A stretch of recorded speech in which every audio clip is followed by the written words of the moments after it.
राम राम मित्रों। आज हम रीड मेंस में आने वाले साइकोलॉजी के एक टॉपिक पर्सनैलिटी व्यक्तित्व के बारे में बात करेंगे। व्यक्तित्व की परिभाषाएं अगर हम देखें तो व्यवहार के समस्त गुणों का नाम ही व्यक्तित्व है। ये परिभाषा वुडवर्थ ने दी थी। और भी परिभाषाएं इन वैज्ञानिकों ने दी है, आप इस तरह से इन्हें देख सकते हैं। हम क्योंकि रिवीजन यहाँ पर कर रहे हैं तो मेन मेन चीजों को ही हम देखेंगे। व्यक्तित्व के अगर प्रकार की बात करें तो उनका विभाजन कई वैज्ञानिकों ने किया है, जिसमें हम पहले प्रकार उपागम टाइप अप्रोच की बात करें तो हिप्पोक्रेटस ऐसे वैज्ञानिक हुए हैं जिन्होंने व्यक्तित्व का प्रथम विभाजन किया है। और इस प्रथम विभाजन में इन्होंने व्यक्तित्व के 4 प्रकार बताए हैं। पहला कोलेरिक, मेलनकोलिक, सैंग्विन, फ्लेगमेंटिक।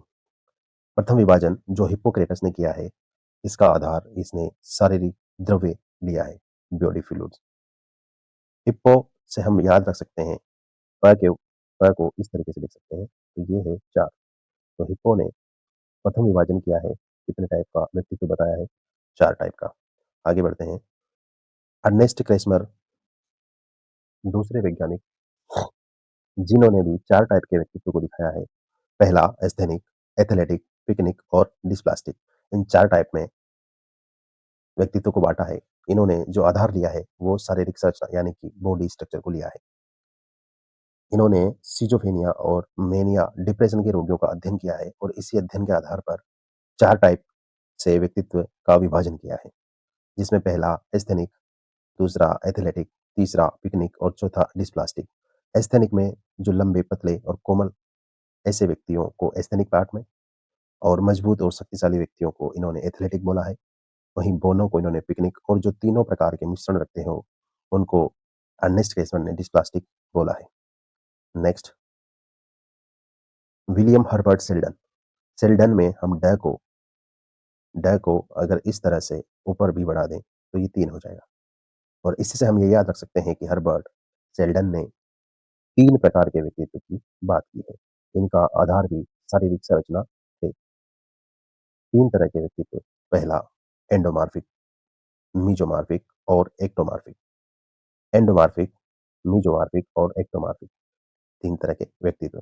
सोमेटोटाइप सिद्धांत सेल्डन ने दिया है। अच्छा, इनके अनुसार एंडोमॉर्फिक जो होते हैं उनकी आइडियल बॉडी स्केल, मतलब एंडोमॉर्फिक का बॉडी स्केल जो होता है वो 711 और इन्हें विसेटोटाइप बोलते हैं। वहीं मीजोमॉर्फिक का बॉडी स्केल 171 171 और इन्हें सोमेटोटाइप आपराधिक प्रवृत्ति वाले बोलते हैं। वहीं एक्टोमॉर्फिक का बॉडी टाइप 117 117, इन्हें सेरिब्रोटाइप बोलते हैं। आगे अगर बात करें तो आइडियल बॉडी टाइप जो होता है वह होता है 444। व्यक्तित्व के सर्वोत्तम विभाजन की अगर बात करें तो यह कार्ल जी युंग ने किया और इसका आधार सामाजिक और मनोवैज्ञानिक बताया गया है। सर्वोत्तम विभाजन कार्ल जी युंग ने किया। कार्ल जी युंग ने व्यक्तित्व को 2 भागों में विभाजित किया।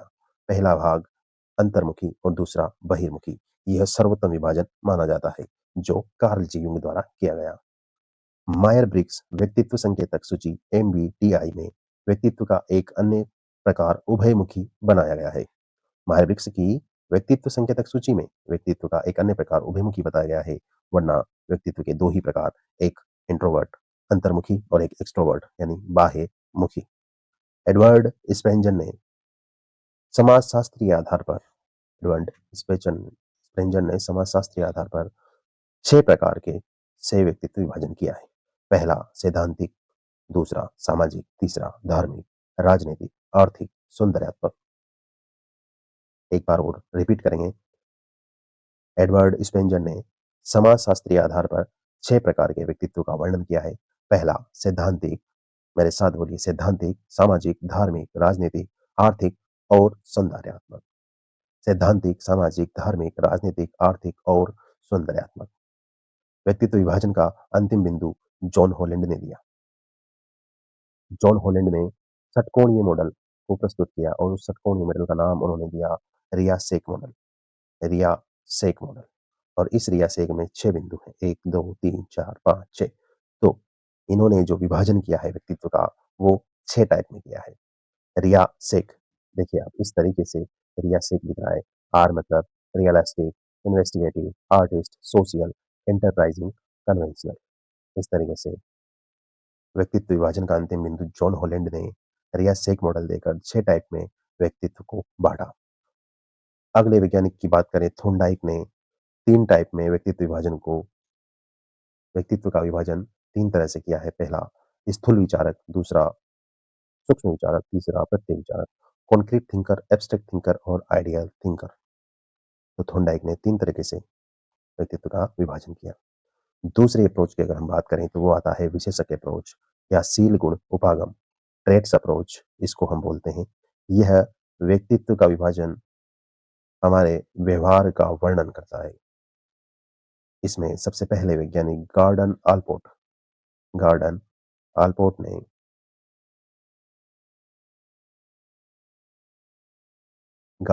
ने दो प्रकार बताए हैं सील गुणों के।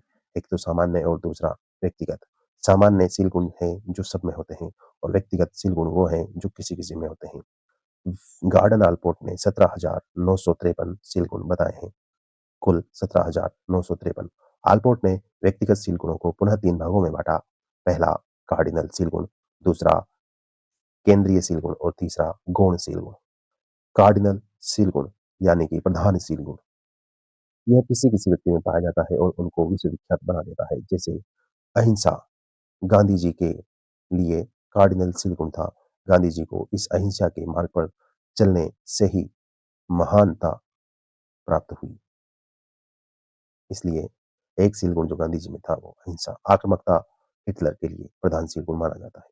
वहीं सेंट्रल ट्रेट्स केंद्रीय सील गुण, इनकी संख्या 5 से लेकर 10 होती है।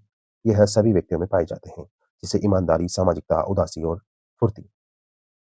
सेकेंडरी ट्रेट्स यानी कि गौणशील गुण जो होते हैं यह सभी में पाए जाते हैं। इनकी संख्या असीमित है और इनका संबंध व्यक्ति की पसंदगी या नापसंदगी से है। जिससे अगर आप कोई सब्जी खाते हो या नहीं खाते हो, कोई दूध नहीं पीता है, इसी तरह मैं मेथी नहीं खाता, तो ये मेरा सील गुण है। रेमंड केटल ने व्यक्तित्व विभाजन में सील गुणों की सूची बनाई है। इस सील गुणों की 16 पीएफ सूची बनाई है। रेमंड केटल ने कारक विश्लेषण पद्धति यानी कि फैक्टर एनालिसिस मेथड का प्रयोग करते हुए 16 सील गुणों पर आधारित 16 पीएफ प्रश्नावली नाम से प्रसिद्ध है। 16 पीएफ प्रश्नावली का निर्माण रेमंड केटल ने किया है। नॉर्मैन इन्होंने आलपोर्ट और केटल के अध्ययन से प्रभावित होकर सील गुणों को केवल 5 बिंदुओं पर प्रस्तुत किया और उसको द बिग 5 मॉडल का नाम दिया। तो नॉर्मैन को द बिग 5 मॉडल के नाम से प्रसिद्ध ओशियन मॉडल बोलते हैं उसको, ओशियन। और ओशियन की फुल फॉर्म इस तरीके से है। ओ ओपननेस ऑफ एक्सप्राइजेस, सी मतलब कंसिस्टेनियस, ई मतलब एक्सट्रावर्जन, ए मतलब अग्रीबलेनेस, एन मतलब न्यूरोटिक। तो द बिग 5 मॉडल नॉर्मैन ने, कोस्टा एवं मैक्रेके ने 1985-1992 में द बिग 5 मॉडल पर आधारित एक प्रश्नावली का निर्माण किया जो नियोपीआई के नाम से प्रसिद्ध है। H G Eysenck 1964। आइजेंक ने 32 पीएफ प्रश्नावली का निर्माण किया जो ईपीक्यू या ईपीआई नाम से प्रसिद्ध है। 16 का रेमंड केटल ने, 32 का आइजेंक ने। आइजेंक ने व्यक्तित्व को समझने के लिए निम्न 3 विमाएं 3 प्रकार बताए। पहला न्यूरोटिसिज्म स्टेबिलिटी, दूसरा इंट्रोवर्जन एक्सट्रोवर्जन, तीसरा साइकोटिज्म और सोशलिटी। तो यह 3 विमाएं आइजेंक ने बताई है। पहली neuroticism stability, introversion extroversion, साइकोटिज्म sociality. तीसरा एक और अप्रोच स्व प्रतिवेदन उपागम, आत्म प्रतिवेदन उपागम, सेल्फ रिपोर्ट अप्रोच इसको बोलते हैं। 1918 में वुडवर्ड ने यूएसए के सैनिकों के मानसिक स्वास्थ्य की जांच के लिए एक प्रश्नावली या आविष्कारिका का निर्माण किया जिसमें 116 एकांश थे। वुडवर्ड प्रश्नावली के जनक माने जाते हैं। एमएमपीआई मिनेसोटा मल्टीफेजिक पर्सनैलिटी इन्वेंटरी। एमएमपीआई का निर्माण हाथावे और मैकनीले ने 1940 में किया। वहीं एमएमपीआई 2 567 एकांश की है जो 10 नैदानिक मापनियों पर आधारित है। भारत में एमएमपीआई की तर्ज पर प्रोफेसर मलिक और जोशी ने जेएमपीआई का निर्माण किया। एमएमपीआई की तर्ज पर भारत में जेएमपीआई का निर्माण किया।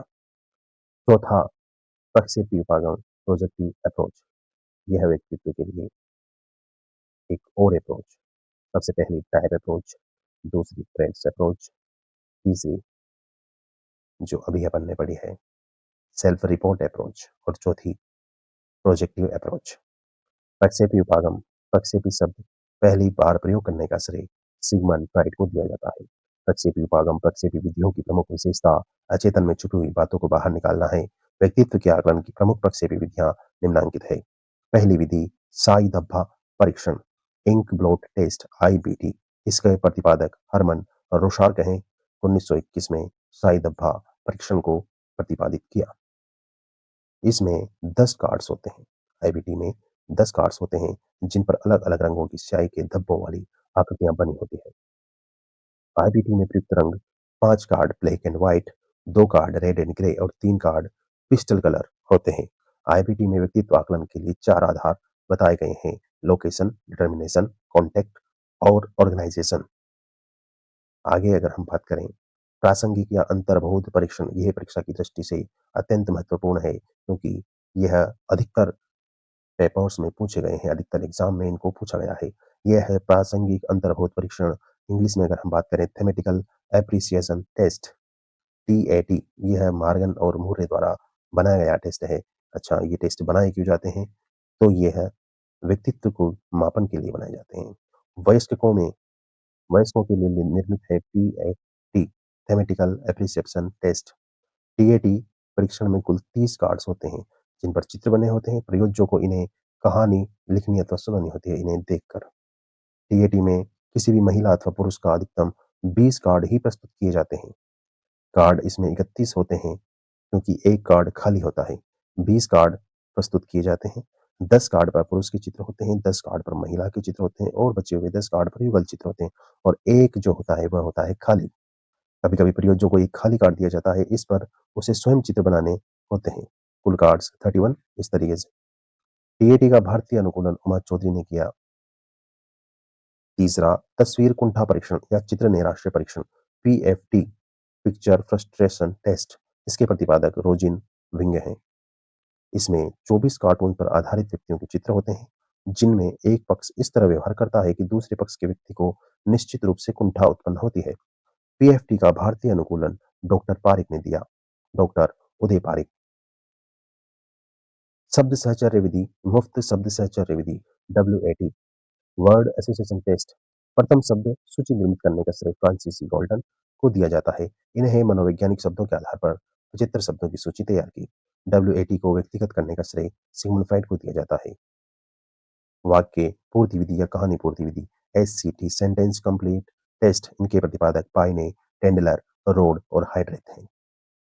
एससीटी में अधूरे वाक्य, अधूरी कहानी को पूरा कराया जाता है जिसमें प्रयोज्य की अचेतन मन की बातें सामने आती है। तो अचेतन मन की बातों को सामने लाने के लिए वाक्य पूर्ति या कहानी पूर्ति विधि का प्रयोग किया जाता है। स्टेन रोटर 1954 द्वारा निर्मित अधूरे वाक्य की सूची बहुत प्रसिद्ध है। बाल अभिबोधन परीक्षण,